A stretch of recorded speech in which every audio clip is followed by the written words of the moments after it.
Before we get started on this video, make sure to submit your own scary stories in the email in the description down below. And as always, I hope you enjoy these stories. If you ever hear a cry for help at night while camping, ignore it. I love to camp, but after my most recent trip, I don't think it will ever be the same. I set up my tent on nice flat ground and collected some wood for a fire. The night came with all its nightly sounds, and I relaxed at the hooting owls and chirping crickets. Even better was the fact that no one else was around. Help, it was subtle. I almost missed it.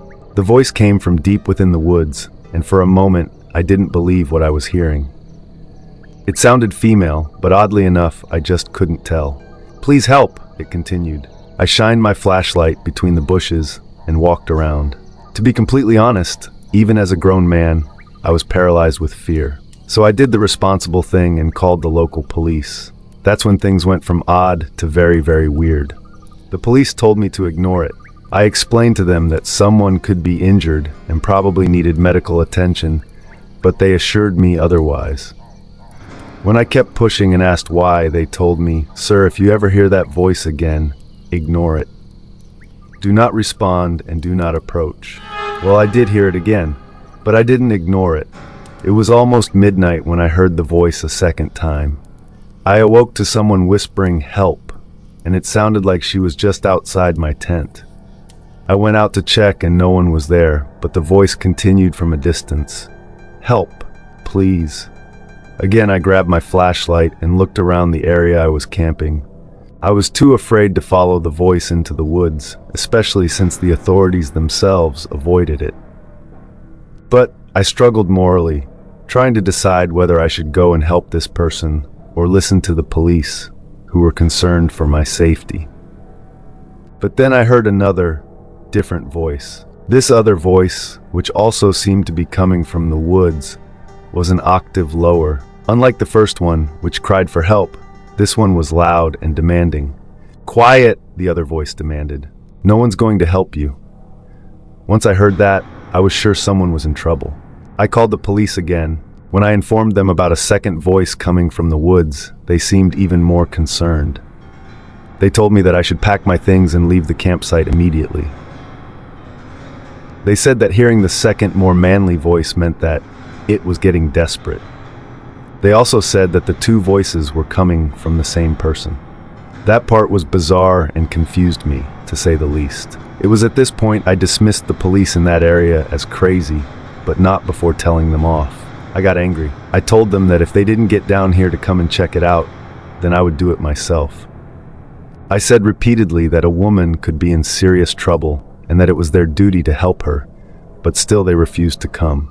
They seemed more afraid than I was. Once I hung up the phone, I heard the voices again. A gentle, "Please, somebody help me." And then a growling, "Quiet! No one's coming." It was a little past midnight at that point. I couldn't live with myself, knowing that I had the chance to save someone's life, but instead cowered. So, I grabbed some things and ventured into the woods. When I entered the woods, the voices ceased. Just like that. No cries, no whispers, and no commands. Even the owls and crickets went away. Nothing but dancing leaves and creaking tree branches. I stopped walking and looked around, a full 360 degrees. "Hello, anyone here?" I called out. Nothing. "I'm here to help," I continued. "Where are you?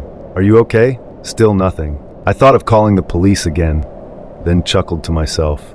I found it strange, but somewhat comforting, that I didn't find anyone out there. Nonetheless, I was still creeped out, so I packed my things and finally left the campsite. I didn't know why the police, of all people, were so afraid. Worst case, someone was in actual danger, and we've all failed them. Best case, morons who think saying "help me" in the middle of nowhere is a great idea for a prank. To be honest, when I heard the voice the very first time, I did think it was a joke. When I heard it the second time, along with that other voice, I became a bit more concerned. And same with the third time I heard it in the woods. But when I heard it again a fourth time, a week after I left the campsite, coming from inside my own house, I became very, very concerned.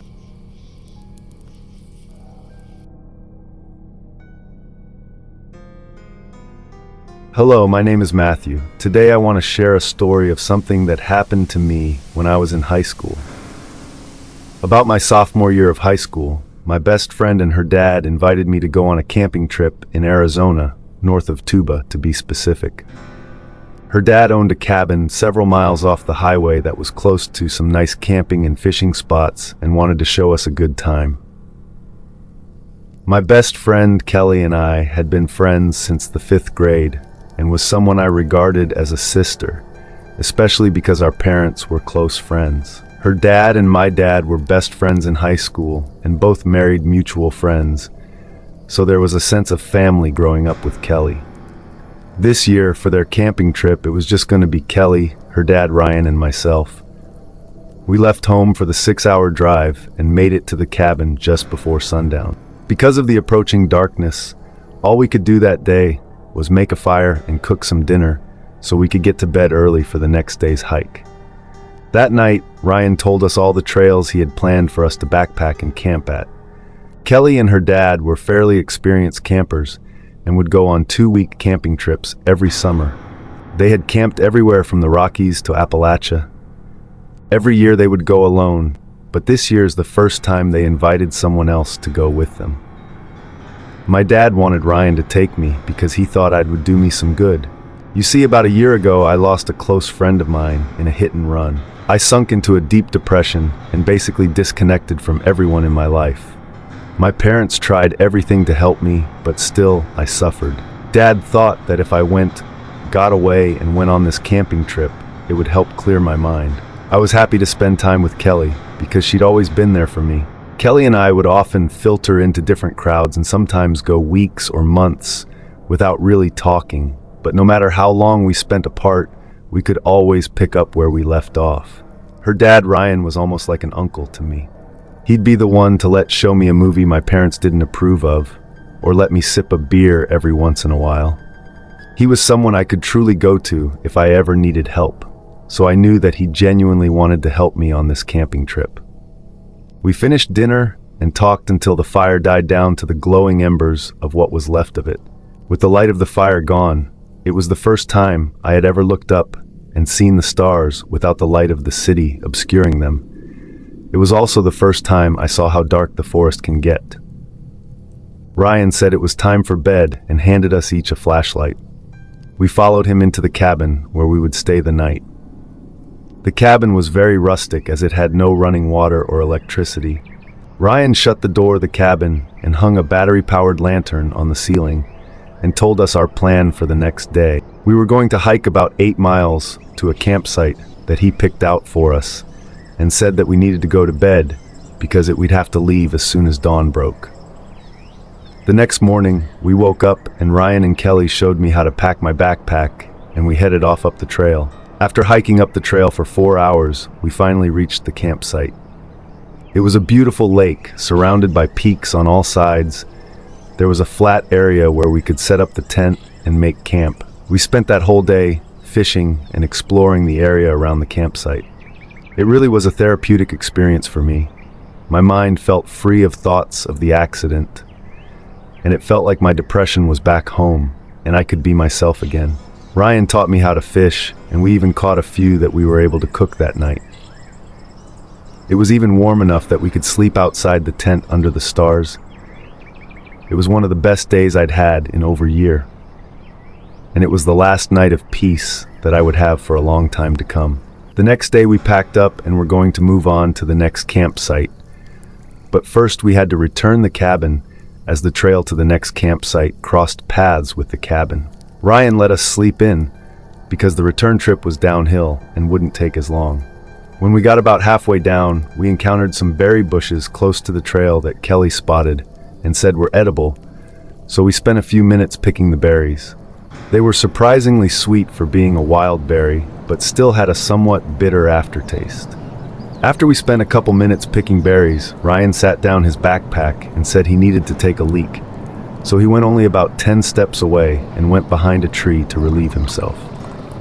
As soon as he left our line of sight, something changed in the forest. Everything went still, no birds chirping, no wind. It was dead silent. Now you'd think that in a silent forest, you'd be able to hear the sound of a man's urine hitting the side of a tree from only a few feet away. But there was no sound to be heard. An eerie, almost primal sense passed over me. I knew there was something wrong. After a few minutes, Kelly called out for her dad, but there was not reply. We quickly wrapped around the tree and Ryan was gone. Not only was the tree completely dry, but there were no footprints leading away from the tree and no sign that Ryan had been standing there in the first place. At that point, I started to panic internally, and I started to yell Ryan's name to the forest, and Kelly started calling out Dad as loud as she could. I looked at Kelly and asked her what the fuck just happened. At this point, Forrest returned to normal, but still Ryan was nowhere to be found.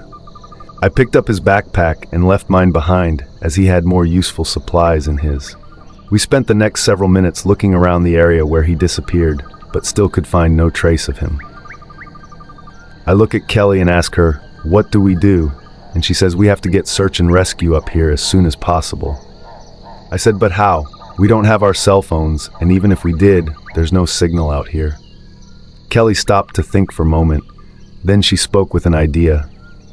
"Dad's truck has a radio in it that we can use to call for help. If we go back to the cabin, we can use the truck radio to call for help." After deciding it was best to try and get search and rescue, we start heading down the mountain as quickly as we can. But almost as if nature itself were trying to prevent us from getting help, the sky starts pouring rain on us. Thunder and lightning roll in, as well as some hail. We step off the trail for a moment and use the tarp for the tent as a makeshift umbrella until the rain stops. It rained for a good 45 minutes, and as quickly as the rain came, the clouds were broken by sunlight. We took the tarp off of us, and just ahead of us, there was a small clearing in the forest that was illuminated by beams of light shining between the clouds. We stand up and see a herd of deer come out of the other side of the clearing. I looked over to Kelly to see a small smile grow on her face. After watching the deer for a few minutes, I noticed that Kelly's expression had gone pure white. She looked at me and said, "Matthew, what the fuck is wrong with those deer?" I took a second look and noticed that there was something off about the deer.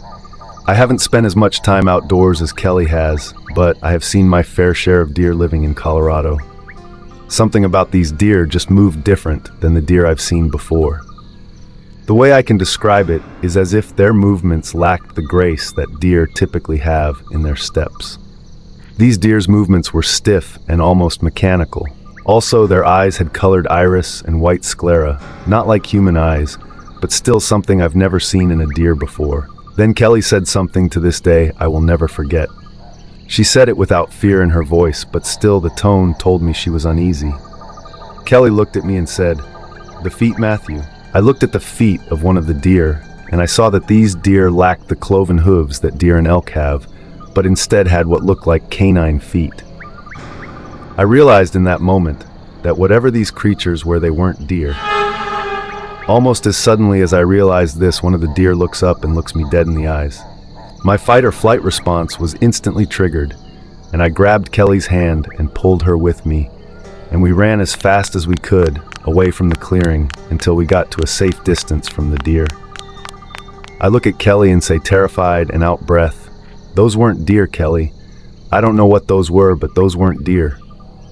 Kelly looks back at me and says nothing for a minute. My whole life, Kelly had been my fearless friend. Her mother died giving birth to her, and her dad raised her alone. Ryan had taught his daughter to be strong and to never back down from a challenge. But at this moment, for the first time, I saw true fear in Kelly's eyes. She finally opens her mouth and says, "We need to leave." She starts down the trail faster than I can respond. I follow her and I keep going on about the deer, but she wouldn't have it. We finally reached the cabin, and luckily Ryan left the keys to the truck on his bed. We called the Forest Service, and they picked us and take us to their local headquarters. We tell the ranger what happened, and he says that Ryan must have gotten lost. We both look at him, and Kelly says, "How could he get lost walking 10 steps to a tree?" The ranger brushed it off as the forest playing tricks on us and gives some lecture on how easy it is to get lost in the forest. I tried to mention what happened with the deer, but Kelly kept changing the subject every time I tried to mention it, so eventually I gave up.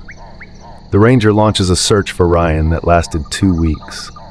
My dad drove up to and put us up in a hotel for the duration of the search and even volunteered to help the search. None of their efforts mattered though, because after the 2-week search, the Forest Service basically said there was no hope of finding him.